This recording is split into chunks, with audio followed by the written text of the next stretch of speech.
Hello student, तो यह प्रश्नावली 13.2 का तीसरा प्रश्न। ठीक है, चलिए इस प्रश्न को पढ़ते हैं कि ये जो है 7,500 रुपये की राशि पर 8% वार्षिक दर से 1 वर्ष का चक्रवृद्धि ब्याज तथा साधारण ब्याज का अंतर ज्ञात कीजिए, जबकि चक्रवृद्धि ब्याज की गणना प्रत्येक 6 महीने में होती है। ठीक है, तो यहाँ पर दो प्रकार के ब्याज बताया गया है। एक जो है चक्रवृद्धि ब्याज और दूसरा साधारण ब्याज। ठीक है, का अंतर ज्ञात कीजिए। अंतर मतलब उसको घटाना है, चक्रवृद्धि ब्याज में साधारण ब्याज को घटाना है। ठीक है, तब हमारा आंसर मिल जाएगा। ठीक है, और यहाँ पे एक कंडीशन दिया है, चक्रवृद्धि ब्याज जो है प्रत्येक 6 महीना में किया जाता है। ठीक है, तो यह कितने वर्ष के लिए बोल रहा है? 1 वर्ष का। तो 1 वर्ष मतलब 6 महीना करके 2 बार। ठीक है, 2 बार निकालना पड़ेगा इसका ब्याज। चलिए इसको हल करते हैं। सबसे पहले इसका मूलधन निकाल लेते हैं। ठीक है, मूलधन क्या है? मूलधन को पी से दर्शाते हैं। पी बराबर यहाँ पर दिया है 7,500 रुपये। ठीक है, दर क्या है? दर को 8 से दर्शाते हैं। दर जो है 8% है। ठीक है, अब समय क्या है? समय जो है 1 वर्ष दिया है। समय को टी से दर्शाते हैं 1 वर्ष। अगर 6 महीना में बदलना चाहे तो समय बराबर समय जो है 2 छमाही कहलाएगा। ठीक है, 2 छमाही।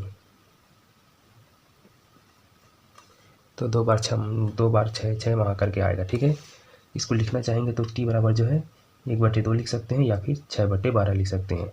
12 महीना में से 6 महीना का निकाल रहे हैं इसलिए। ठीक है, ये हो गया।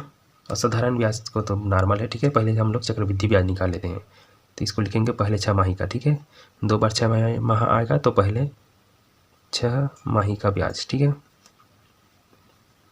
पहले 6 माही का ब्याज क्या हो जाएगा? वही सूत्र P गुणित R गुणित T बटे 100। इसमें मान रखेंगे P का मान जो है 7,500 रुपये है, गुना R का मान जो है 8% है, और T का मान जो है यहाँ पर दिया हुआ है 1/2 है। ठीक है, इसके बटे में जो है 100 आता है। ठीक, ये 100 जो है इसके 2 जीरो को काट देगा, और 2 जो है इसको 8 को काट देगा। 2 एकम 2, 2 चौक 8। ठीक है, तो क्या बचा है? देखिए, बचा कुछ नहीं, यहाँ पर 75 बचा है और यहाँ पर 4 बचा है बस। ठीक है, तो इसको गुना किएंगे तो क्या आ जाएगा? देखिए, 5 चौक 20 का शून्य हासिल 2, और 7 एकम 7, 7 14, 7 21, 7 चौक 28, 28 में 2 जोड़े 29, 30। तो यहाँ पर देखिए इसका जो है पहले 6 माही का ब्याज जो है 300 रुपये मिल रहा है। ठीक, इसी तरह हम जो है दूसरे 6 माही का भी निकालेंगे। पहले का हो गया, अब निकालेंगे दूसरे 6 माही का ब्याज। दूसरे 6 माही का ब्याज क्या हो जाएगा? वही इसी में मान रखेंगे। तो दूसरे 6 माही का ब्याज निकालने के पहले एक चीज़ भूल गए। ठीक है, तो इसका जो है मिश्र धन भी निकालना होता है। ठीक है, तो यहाँ पर एक बार मिश्र धन भी निकाल लेते हैं। मिश्र धन, मिश्र धन में क्या होता है? जो ब्याज है और जो मूलधन है उसको जोड़ दिया जाता है। तो इसका मूलधन जो है 7,500 रुपये है, इसमें जो है इसका ब्याज जो है 300, तो दोनों को जोड़ेंगे तो मिश्र धन क्या मिलेगा? ये 500 और 300 800 हो जाएगा। ठीक है, ये और इधर 7,000 है, तो 7,800 हो गया। ठीक है, तो दूसरे 6 माही में यही जो है मिश्र धन, पहले वाले का मिश्र धन इसका मूलधन कहलाएगा। ठीक है, तो मूलधन में इसी को लिख देना है, और दर जो है 8% पता ही है, देखिए यहाँ पर, तो 8%, और ब्याज है समय जो है 1/2 है, और पूरे का बटे 100।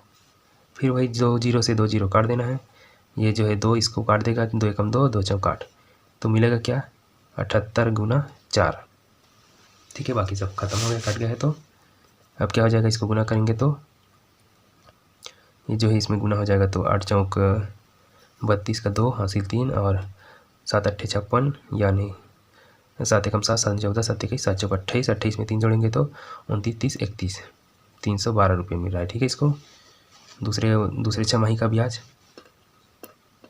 ठीक, तो यहाँ पर देखिए हमको क्या बोल रहा है, इसमें प्रश्न बोला चक्रवृद्धि ब्याज और साधारण ब्याज। ठीक है, तो अब इसका जो है दूसरे तिमाही का जो है मिश्र धन नहीं निकालना है, हमें बस ब्याज पता करना था। ठीक है, तो 1 वर्ष का कुल ब्याज, इसको कुल कितना ब्याज मिला 1 वर्ष में? तो 2 बार मिला है। देखिए 6 माह करके, पहले 300 रुपये मिला, अब जो है दूसरे 6 माह में इसको 312 रुपये मिला। ठीक है, तो जोड़ेंगे तो 0 और 2 जोड़ेंगे तो 2, 0 और 1 जोड़ेंगे तो 1, 3 और 3 जोड़े तो 6, तो 612 रुपये इसका कुल 1 वर्ष का ब्याज है। ठीक है, अब प्रश्न में क्या बोला गया है? इसका साधारण ब्याज में अंतर निकालने बोला है। ठीक है, अंतर यानी कि घटाना है। तो यहाँ पर देखिए साधारण ब्याज का अंतर बोल रहा है। ठीक है, तो साधारण ब्याज भी निकाल लेते हैं इसका।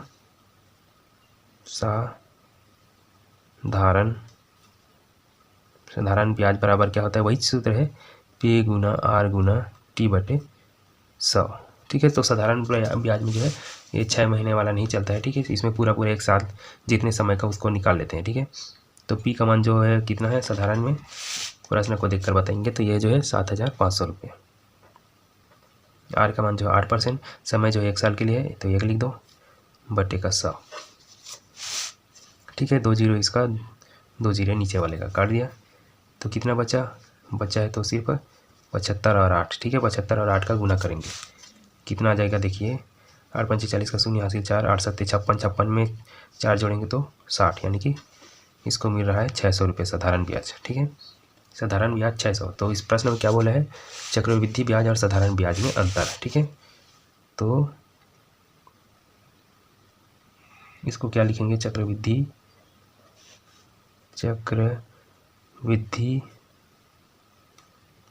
ब्याज ऋण साधारण ब्याज,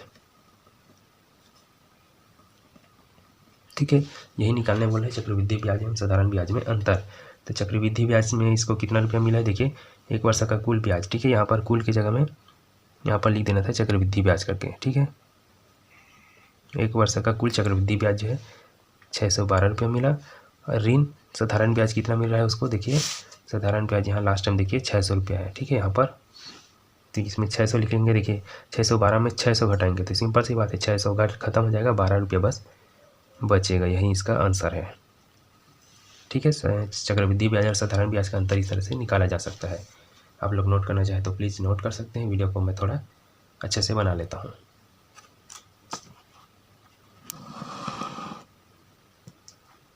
ठीक। यहाँ से पूरा दिखेगा, आप लोग नोट करना चाहें तो नोट कर सकते हैं। अगर वीडियो को सब्सक्राइब नहीं किए चैनल को तो प्लीज़ सब्सक्राइब भी कर लेना, लाइक कर देना अगर अच्छा लगे तो। और अगर कोई भी बात बताना हो तो कमेंट करके बोल सकते हैं आप हमको, ठीक है। हम लोग रिप्लाई करते हैं आपके जो भी बातों को, ठीक है। और मिलते हैं इसी तरह के और दूसरे प्रश्नों के साथ। आप लोग भी प्रैक्टिस करते रहिएगा। वीडियो को यहाँ तक देखने के लिए बहुत बहुत धन्यवाद।